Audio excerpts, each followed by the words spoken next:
بعد از او 5 آیته که میبیا الله جل و علا شأنه داستان معراج او را گپ میزنه. عنده سدرة المنتهی.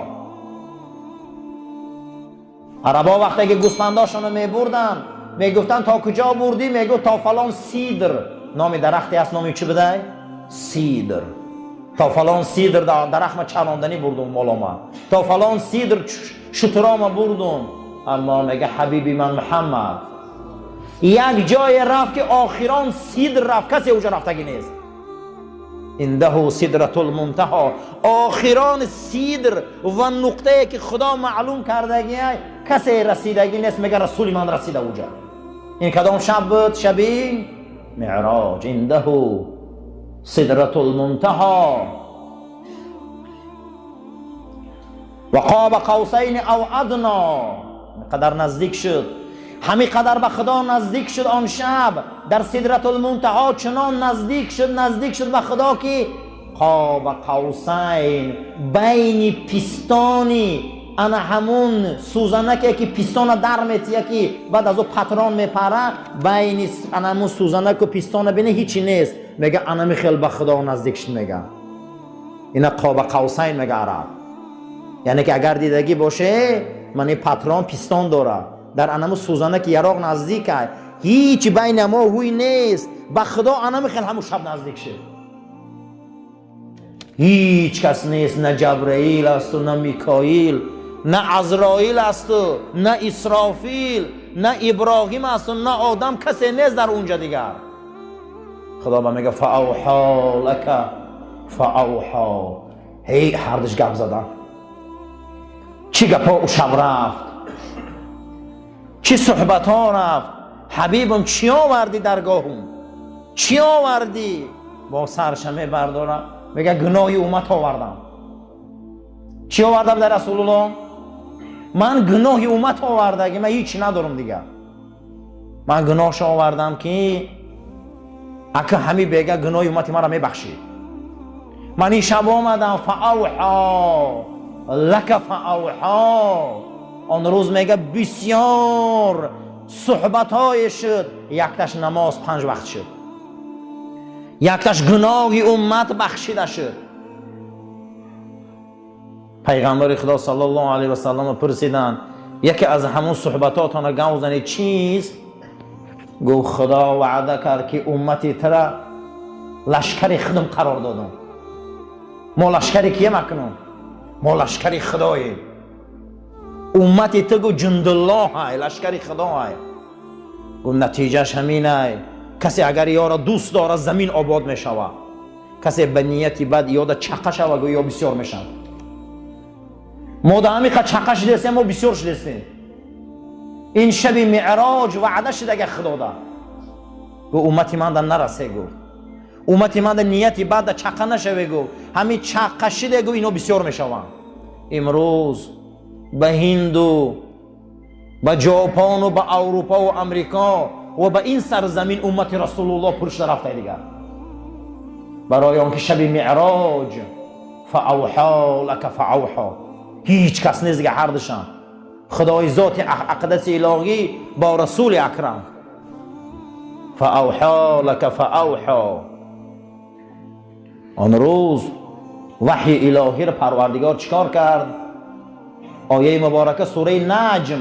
این معراج رسول اکرم های، این معراج پیغمبر خدا های.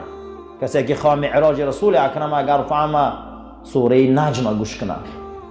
سوره و نجم درباره معراج رسول اکرم صحبت میکنه.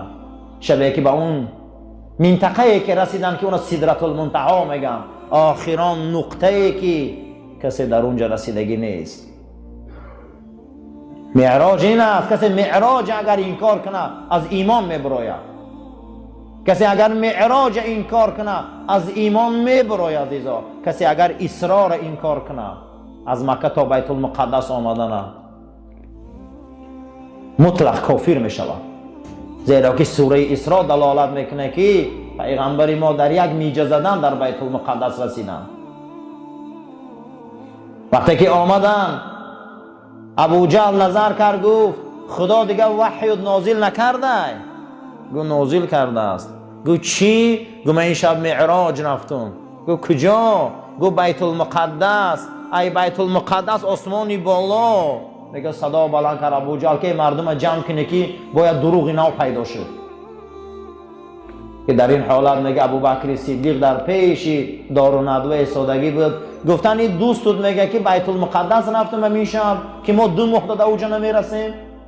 با از اونجا میگن که بالا آسمانی بالا تماشا کردم. چی عقیده دارین در این بابت؟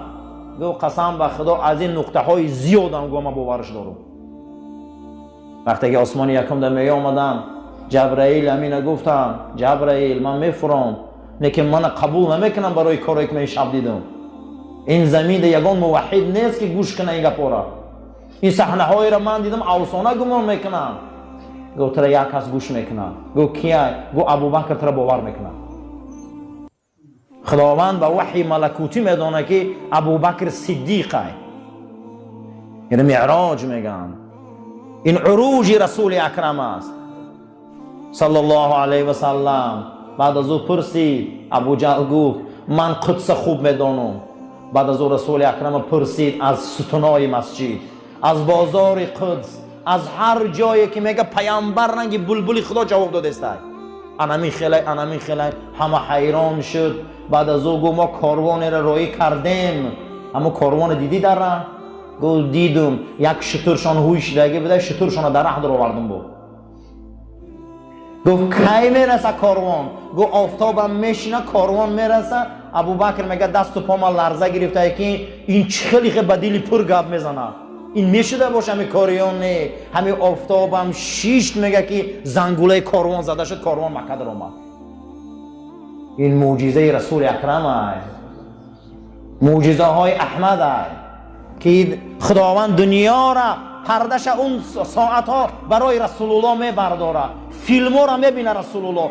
فیلم قیامت همون شب تماشا میکنه. زنای در درون جهنمن، زنان در دهن مارن، مردای اینن، انا اینن، همه را میبینه. بعد از معراج میبیا دین ما استوار میشود. و سبحان الذی اسری نظر کن. سوره اسراء را میگه یک ورق زن بین که این پیغمبر نه این زمین آسمان هم گرفت. این رسول ما آسمان هم معراج کردن.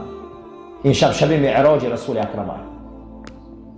ما ضل صاحبکم و ما غوا. قسم به خدا میگه این صاحب شما، این دوست شما محمد، ای مردم عرب صلی الله علیه و سلم، این شما رو برای کج نمیبره. این شما رو برای بی سعادتی نمیبره. این شما رو به سوی بی آبروگی نمیبره. این برای شما حق میدونشه که این کیه. یگان ما دروغ نگفته. شما زندگیش میدونه، پدرش میشناسه، مادرش میشناسه، اولادش میشناسه. در یک جامعه به دنیا آمد که 5 میدونشه. چه انسانیت بود. اما میگه نسبت این اگر بحث شو و گپ شو میگه شما چیکار میکنید زید میبرای و دو دیله بشه. اما نسبت یک ستاره هیچ کس شک نداره. وقتی در ستاره که شک نمیکنی چرا در رسول الله شک میکنی در پیشتر؟ ما ضل صاحبکم و ما غوا. این هیچ محل شما را برای کج نمیبره. لا ینطق عن الهوا. این رسول من محمد صلی الله علیه و سلم یگان مراتب شما را به سوی راه هوا و هوس پس نبرده. هوا گفته کاری پس نمیگن. کنی گپ بزنیم یک کاری باشه که رسول الله ما را به سوی پستی برده گیرد. کنی یک کاری را گپ بزنیم که پیغمبر ما را به سوی پستی دعوت کرده. یک کار لا ینطق عن الهوا این هو الا وحی یوحی. این چیزی ده که شما را گپ میزنه سخن خدا را میگه. شما ده گپ میزنه وحی الهی را گپ میزنه. قفس سینه این پاکه، زندگی این تازه. از اینجا اکنون سر میشوه معراج. معراج چی را میگن؟ زینه پایه را که رسول اکرم باسی آسمانی بالا میروند. در این شب پیغمبر فیلم قیامت تماشا میکنه.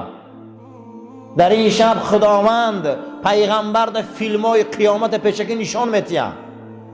فتنه ها را میمانه، عذاب جهنمی ها را میبینه، عذاب جهنم و زبانه های جهنم میبینه. پیغمبر در این شب راحتی بهشت میبینه. جای ده میره و میرسه که کسی در اونجا نمیرسه. با خدا گپ میزنه، با خدا صحبت میکنه، تمام پرده ها این شب برداشته میشوند. مسئله امت هم میبینه. سبحان الذی اسری نظر کن، سبحان الذی اسری نظر کن، ز وصف لیل معراجش خبر کن. که اکثر گفتند از اهل تحقیق، محمد بود به شبا بنت صدیق. سوره اسراء را خانه گفته از سفر معراج آخران پیامبر را تماشا کنه. کسی میخواه که معراج رسول اکرم گوش کنه، سوره نجم خونه. و نجم اذا هوا، قسم به این ستارگانی که اینها روز میمرند. خدا میگه ستاره های نجم 6 میلیون سال عمر میدیدیم. چند سال؟ 6 میلیون سال عمر میدیدیم. بعد 6 میلیون سال عمر در گردش 148 آفتابی چنان به وجد می آمدیم که 9 میلیون مراتبه آفتاب گرم میشدیم. در همین آسمان میگه خاکستر میشدیم. یک از شبا اگر بینی ستاره ها دودی سفید میکنن و میمردیم بعد 6 میلیون سال. و نجم، خدا میگه قسم به این نجم ستارگانی که اینها بعد عمر 6 میلیون سالشان از دنیا میگذرن. ما ضل صاحبکم و ما غوا. شما را من گویم یک ستاره باور میکنی، شما را گویم که یک ستاره زمین در نزدیک رسیده است باور میکنی. کمتر پیشتر بود که ستاره آمده است شاید در زمین برخره قیامت شود. شما باور میکنی؟ یک فیلم اگر یک یهودی سازه باور میکنی؟ اما خدا میگه ما ضل صاحبکم، دوست شما محمد گمراه نیست. و ما غوا، شما را برای کجله نمیبره. نسبت رسول اکرم شما میگه دو دیله میشه. امروز اگر گوان که بالای ماهتاب در فلانیا برآمدن باور میکنی، اما رسول الله میگه دو دیله میشه. اما پیغمبر گپ میزنه میگه شما بحث میکنی، اما پیغمبر گپ میزنه میگه شما اختیار میمونی. اما گوان که یک ستاره آمده است در زمین میزنه، همون شب محمد بیرون میبره که قیامت میشه. وقتی که پیغمبر خدا طایف رفتن، مردم طایف مردمی بودن که رسول اکرم امید کردن که پیغمبر اینا قبول میکنن، پیغمبر اینها رسالتش قبول میکنن، یاردم میکنن دین خدا را. اما رسول اکرم رفتن طایف، 10 روز در طایف ایستادن. روز 10 تمام کلان شونده های طایف در دست کودک و دیوانه ها چنگ چوب و سنگ دادن پیغمبر خدا را بسیار آزار و ضرب، حتی که پیغمبر از داخل طایف بیرون کردن. به یک حماقت و به یک عذاب و به یک شکنجه چند جای رسول اکرم خنثار کردن. ما خیلی گمان نکنیم که اسلام به آسانی آمدگی. وقتی که طایف رفتن رسول اکرم 10 روز در طایف ایستادن، پیغمبر کسی قبول نکرد. مدینه منوره را رسول اکرم را پیشنهاد کردن، چند کس مصلحت داد، اما پیغمبر دلشان اول در مدینه گرم نبود، زیرا که مدینه در دست یهودیا بود. گو من در بین قوم میرم، الان و مردم نیرنگن و مردم اهل مقصد بسیار حیله‌گرن، وقتی اونا کار کردن قین ده. پیغمبر نیتشان آرزوشان طایف بود، اما طایف رفتن به جایی که اونها دستگیری کنن، به جای پیغمبر قبول کنن، پیغمبر به چوب و سنگ زده از طایف بیرون کردن.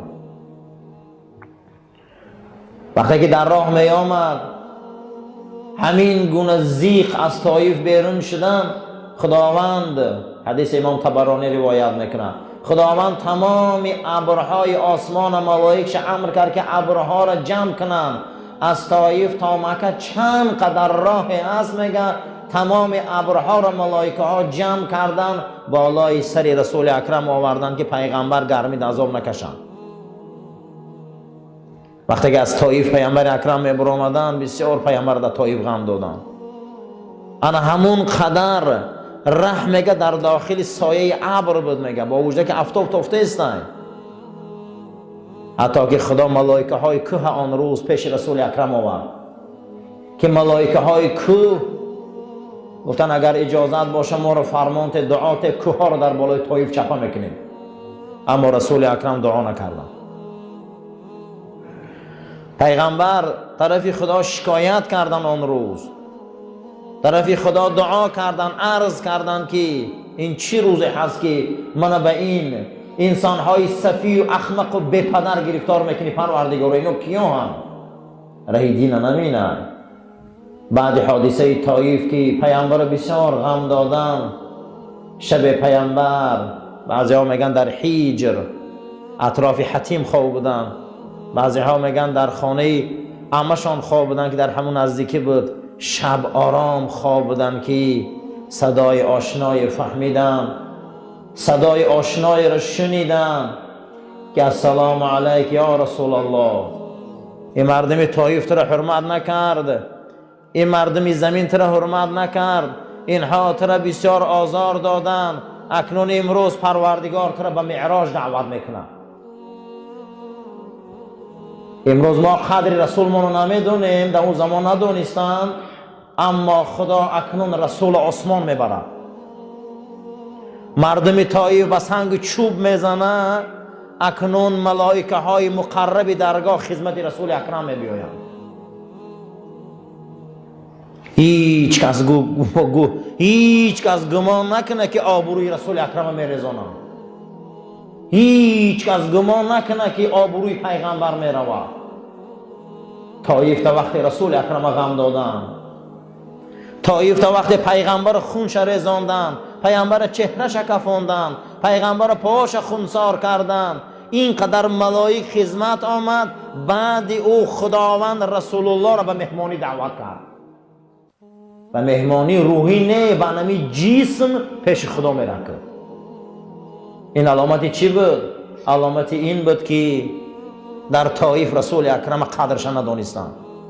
بعد حادثه طایف از پیش هیجر حتیم میدانی، اگر پری کعبه را دیده باشه این خیلی دورکک یک دورچه است، از درون این از پیش این محبوب خدا جناب پیغمبر اکنون به سوی بیت المقدس میروه. اون شب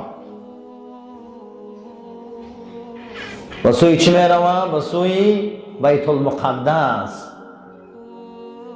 صدای آشنای را میفهمند صدای آشنای را. در یک روایت که کسی پای من خلاند یک بار، دویم مراتب کسی پای من خلاند که جماند، سوم بار جنباند که چشمام هوی کردم که جبرائیل ساده.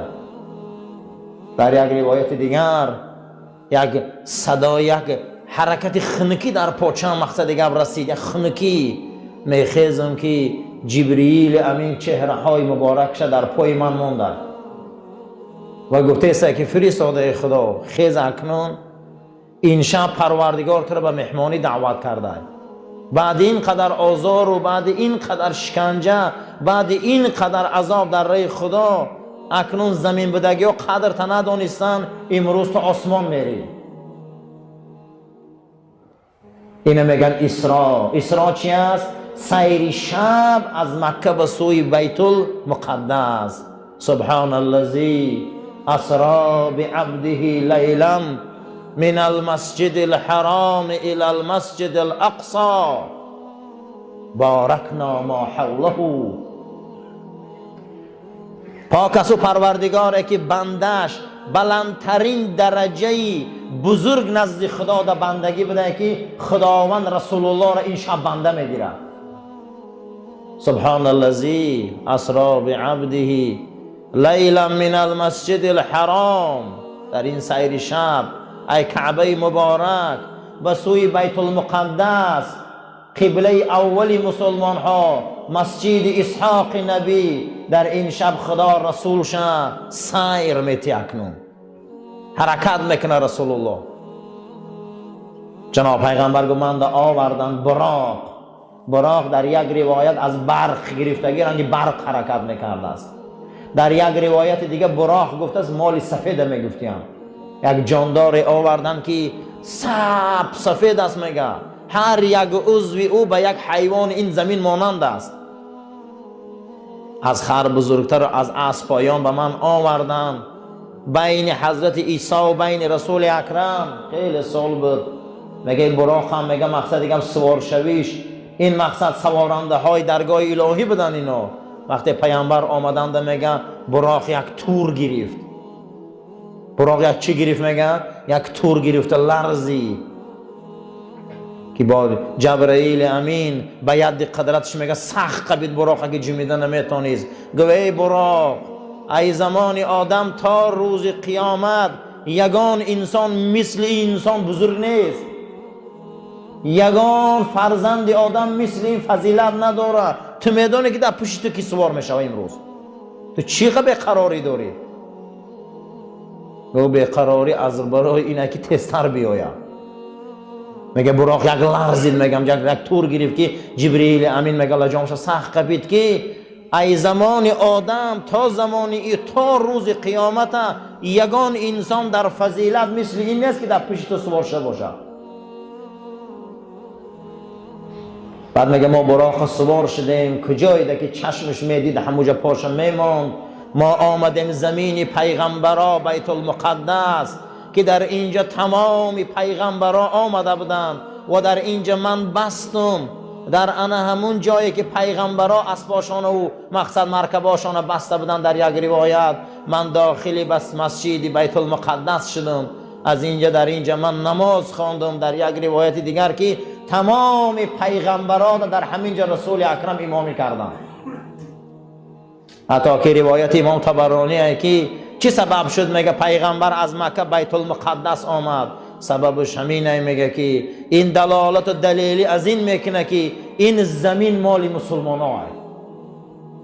این زمین در دست مسلمان ها فتح میشود.